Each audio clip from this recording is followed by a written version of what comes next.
Good evening everyone. आज हम आप सभी लोगों को कोशिका चैप्टर के अंतर्गत कोशिका के कोशिकांग माइटोकॉन्ड्रिया का अध्ययन कराएंगे। आइए हम अध्ययन करते हैं माइटोकॉन्ड्रिया। माइटोकॉन्ड्रिया शब्द माइटॉस तथा कॉन्ड्रियान नामक दो शब्दों से मिलकर बना है, जिसका शाब्दिक अर्थ है थ्रेड ग्रेन्यूल। माइटॉस की मीनिंग होती है थ्रेड और कॉन्ड्रियान की मीनिंग होती है ग्रेन्यूल। इसकी खोज कोलिकर ने सन 1850 में कीटों की रेखित पेशियों में की थी।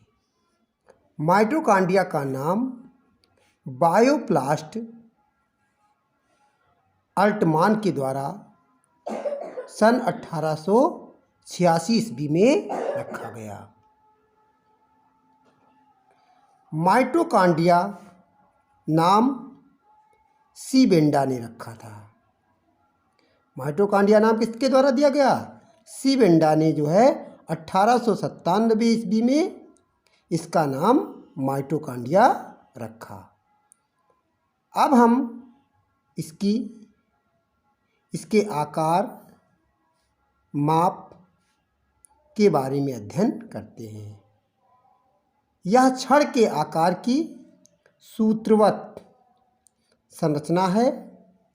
इसकी लंबाई 1.5 म्यू से 10 म्यू तक तथा व्यास 0.2 म्यू से 2 म्यू तक होता है।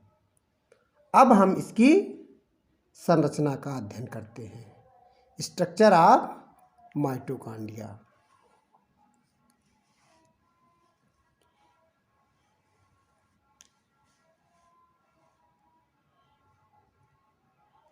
ये देखिए, ये जो है मैंने एक माइटोकॉन्ड्रिया का चित्र बनाया है।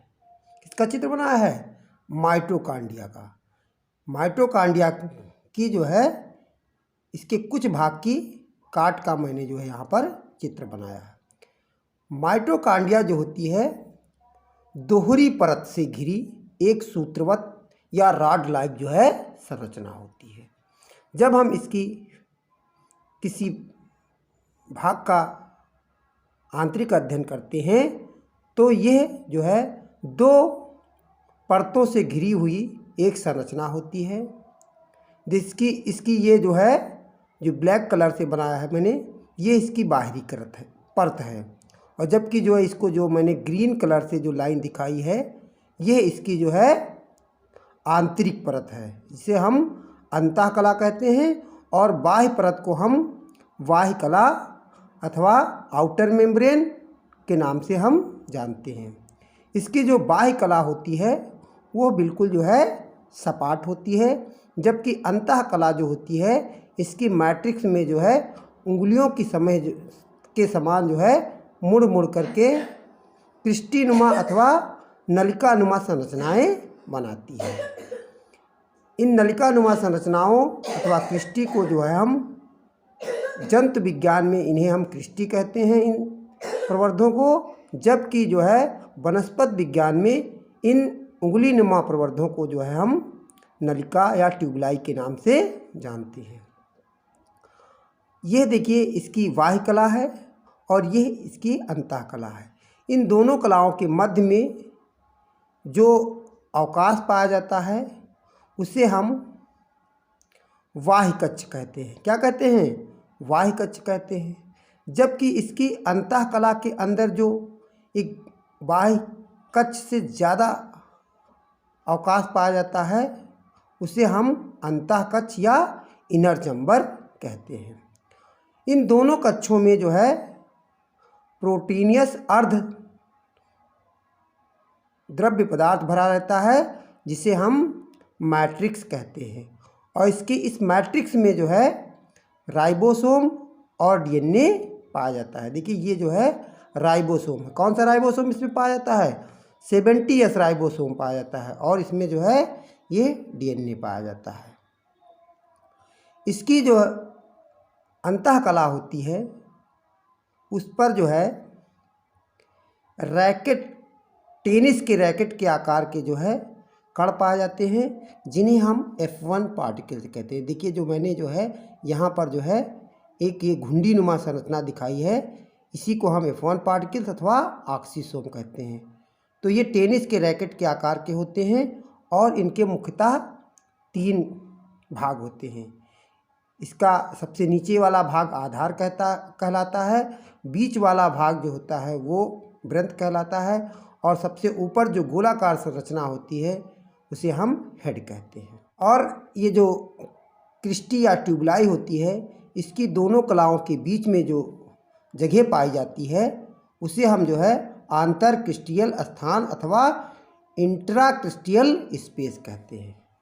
तो ये मैंने जो है माइटोकॉन्ड्रिया की आंतरिक संरचना का चित्र बनाया है। इसको आप देख लीजिए, ये जो है माइटोकॉन्ड्रिया का चित्र है और इसके ये भागों के नाम हैं। अब हम इसकी संरचना के महत्वपूर्ण बिंदुओं को देखते हैं। देखिए यह दोहरी परत से घिरी संरचना होती है। इसकी बाहरी परत बाह्य कला, जिसे हम आउटर मेम्ब्रेन, तथा भीतरी परत को हम अंतःकला कहते हैं। क्या, कौन से कला कहते हैं? अंतःकला, अथवा इसे हम इनर मेम्ब्रेन कहते हैं। इन दोनों कलाओं के मध्य उपस्थित अवकाश को बाह्य कक्ष अथवा आउटर चैम्बर कहा जाता है तथा भीतरी कला के अंदर उपस्थित अवकाश को अंतःकक्ष अथवा इनर चैम्बर कहा जाता है। प्रत्येक कक्ष में प्रोटीन युक्त भरा अर्ध तरल द्रव्य मैट्रिक्स कहलाता है। बाह्य कला सपाट तथा अंतःकला उभर कर उंगली नुमा संरचनाएं बनाती है, जिन्हें क्रिस्टी या नलिकाएं कहते हैं। जंतु कोशिका में इन प्रवर्धों को हम क्रिस्टी कहते हैं, जबकि वनस्पति कोशिका में इन उंगली नुमा प्रवर्धों को हम ट्यूबुलाई अथवा नलिकाएं कहते हैं। अंतःकला पर टेनिस के रैकेट के आकार के कण लगे रहते हैं, जिन्हें F1 कण अथवा ऑक्सीसोम कहा जाता है। इनके मैट्रिक्स में 70S तथा राइबोसोम तथा डीएनए पाया जाता है। अब हम इसके रासायनिक संगठन का अध्ययन करते हैं। इसके मैट्रिक्स में पाए जाने वाले विभिन्न पदार्थों का रासायनिक संगठन निम्न है। इसमें प्रोटीन जो होती है वो 60 से 70% पाई जाती है, फास्फोलिपिड 23 से 25% पाई जाती है, आरएनए 0.5 से 0.7% पाया जाता है और डीएनए जो होता है वो 0.1% पाया जाता है। अब हम इसके प्रमुख कार्यों का अध्ययन करते हैं। इसका पहला कार्य है, यह श्वसन क्रिया का प्रमुख केंद्र है। अगला कार्य है, इसमें खाद्य पदार्थों का ऑक्सीकरण होता है, जिसके फलस्वरूप ऊर्जा उत्पन्न होती है, इसलिए इसे कोशिका का पावर हाउस कहा जाता है। इसका अगला और अंतिम कार्य है, इसमें ऊर्जा एटीपी के रूप में संचित रहती है और इसका सबसे महत्वपूर्ण गुण है, इसमें स्वपत्कृत की क्षमता पाई जाती है। तो आज हमने आप सभी लोगों को इस वीडियो में माइटोकॉन्ड्रिया की संरचना, उसमें पाए जाने वाले पदार्थ का रासायनिक संगठन तथा कार्यों का अध्ययन कराया। आप मेरे अन्य वीडियो को देखने के लिए मेरे चैनल को सब्सक्राइब करें। धन्यवाद।